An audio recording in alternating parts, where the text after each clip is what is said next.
wanted to write a small article on Pa. I didn't really know what small meant, because I thought it would be a one-page essay on what I felt about my father. It ended up being,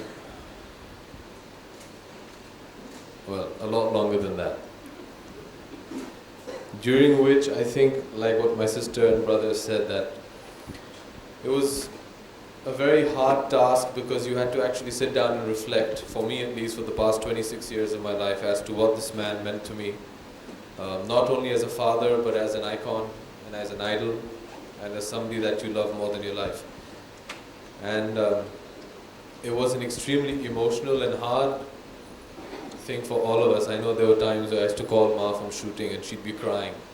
And I'd say, Ma, why are you crying?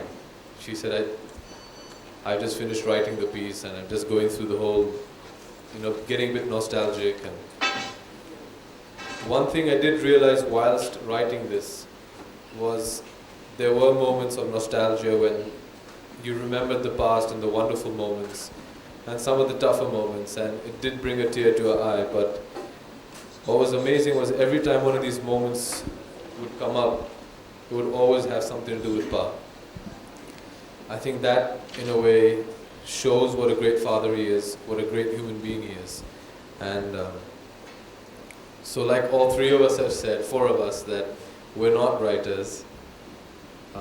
We've tried our best, we've spoken from the heart, and tried to wish somebody on his birthday who means more to us than anything else in the world.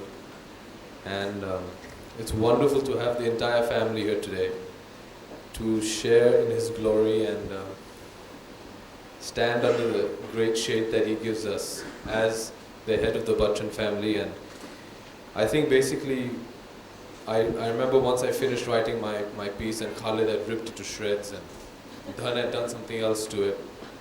And it came back edited down to 3 paragraphs from some 50 paragraphs. I had to rewrite it again. And I went through it again. And when I finally finished, I remember I told Ma, it's over. This is it, I can't do any more to it. And what don't you write about somebody like him?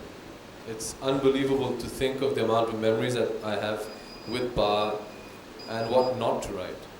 Every time you think of one memory, there's another one which is related to that which you want to write as well. So I think in a way we kind of understood what the editors go through every day. But basically what I've realized through the writing of this piece, and to a country which treats him like a father, I think today he's 60, so we can't call him an angry young man, but he's like a father to everybody. And just, I think through the book, what everybody has tried to say is, Pa, we love you, and this life wouldn't mean anything without somebody like you in it.